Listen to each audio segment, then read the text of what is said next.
Hi friends. ఈ రోజున సమాజంలో ఎన్నో రోగాలతోటి ఎంతోమంది బాధపడుతున్నారు.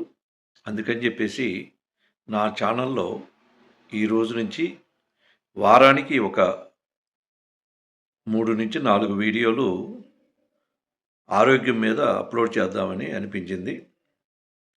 ఎందుకంటే ఇవాళ ఉన్న స్పీడ్ ప్రపంచంలో ప్రతి ఒక్కళ్ళకి కూడా ఆరోగ్యం అనేది గగనం అయిపోయింది.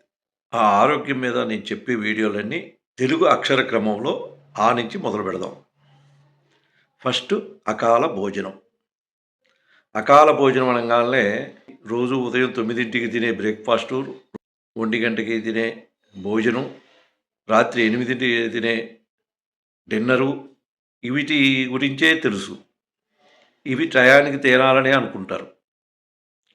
కానీ అకాల భోజనం అంటే ఆకలి లేకముందే, అంటే ఆకలి కాకముందే భోజనం చేయటం. అలాగే విపరీతమైన ఆకలి ఉంటే దాన్ని అలానే వదిలేసి ఏమీ తీసుకోకుండా ఉండటం. ఇవి 2 కూడా అకాల భోజనం కిందకే వస్తాయి. వీటి వల్ల మనకి జరిగే నష్టం ఏంటంటే జఠరరసం కడుపులో తయారవుతుంది. ఈ జఠరరసం తయారయ్యే క్రమంలో ఈ అకాల భోజనం కనుక చేస్తే ఈ జఠరరసం తయారీలో హెచ్చుతగ్గులు వచ్చి చాలా రకాల ఇబ్బందుల్ని మనకు కలుగజేస్తాయి. అందులో ముఖ్యమైనది కడుపులో గుడగుడలాడటం, తలనొప్పి రావటం,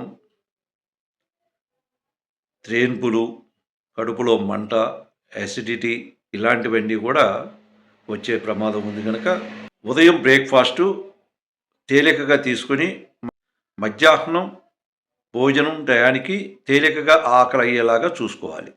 అలాగే మధ్యాహ్నం తీసుకునే లంచ్ తేలికగా తీసుకొని రాత్రి డిన్నర్ టయానికి తేలికగా ఆకలి అయ్యేలాగా చూసుకోవాలి. అలా ప్రతి పూట మనం తీసుకునే ఆహారం కొంచెం ఒక 4 ముద్దలు తక్కువ తింటూ మరలా తినే టయానికి సమయానికి ఆకలి అయ్యేలాగా చూసుకుంటూ బాగా ఆకలి అయిన తర్వాతనే తినటం గనక మనం చేశామంటే పూర్తి ఆరోగ్యం అనేది మన చేతుల్లోనే ఉంటుంది.